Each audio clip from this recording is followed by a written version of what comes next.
I'm going to talk about 7 myths veterans have about post-traumatic stress.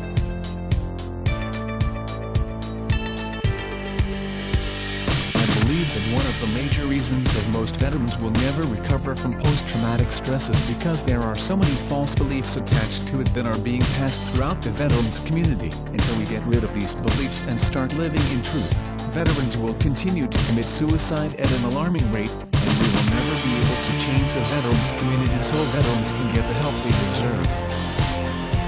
Although there are many myths related to post-traumatic stress, these are some of the most pervasive.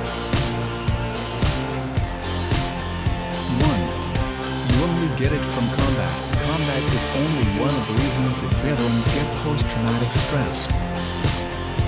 There are many other reasons that we can't have it. Women veterans are more likely to have it when they are the victims of military sexual trauma than any other situation. My problems have nothing to do with my time in service. I had it long before I joined. Because it went untreated and misdiagnosed for most of my life, it continued to get worse, and it will always continue to get worse until the roots of it are healed. 2. There is always a physical cause behind it. Only about 10% of those who served in Iraq and Afghanistan actually have a physical cause attached to their illness. Post-traumatic stress is a form of depression, and because of it, it is a form of mental illness, not a disease. Because it isn't a disease, it cannot be treated. Factors that affect post-traumatic stress include low self-esteem, living in the past by reliving the events and by not resolving the triggers, feelings and emotions behind those events. 3. The only treatment options are medication and lifetime disability. Many studies have been published over the last few years that show that medication is not the answer and often makes the situation worse. Because this is often not a physical illness, it cannot be resolved through physical means. Some effective healing modalities include meditation and talk therapy, where the veteran recovers the underlying feelings and emotions that are causing pain. Veterans Affairs offers various classes that give veterans the opportunity to learn how to more effectively deal with the issues in their lives. 4.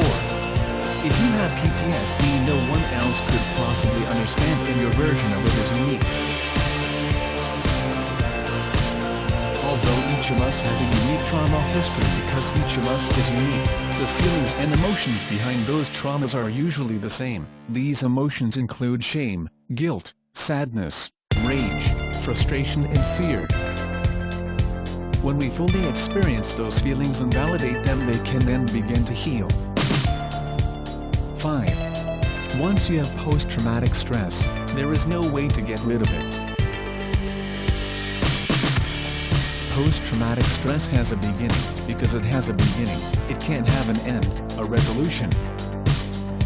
Effectively healing it means finding ways to effectively heal those feelings and emotions behind it.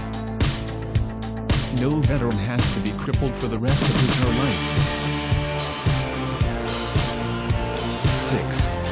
PTSD is a disease. Disease is defined as a disorder of structure or function in a human, animal, or plant, especially one that produces specific signs or symptoms or that affects a specific location and is not simply a direct result of physical injury.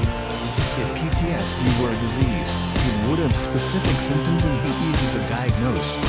It doesn't, and because of it, it is often misdiagnosed. 7. The problem is the event or events that cause the stress. The problem isn't the event. If it were, then everyone who experienced the event would have PTSD.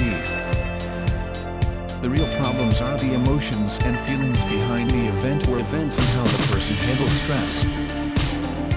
If the person doesn't have healthy emotional skills to deal with the stress, she is more likely to develop PTSD.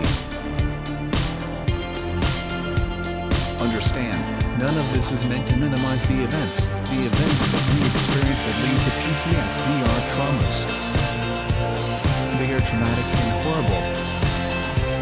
My point is really simple though, even though these experiences is not the events themselves that are causing us pain.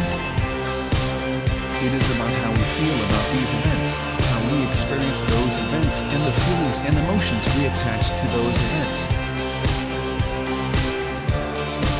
If you are a veteran who struggles with post-traumatic stress, I highly encourage you to explore this issue on your own and learn the truth, draw your own conclusions, and take your own steps to heal. This is the only path to resolving your issues so you may heal and live the life you fought for.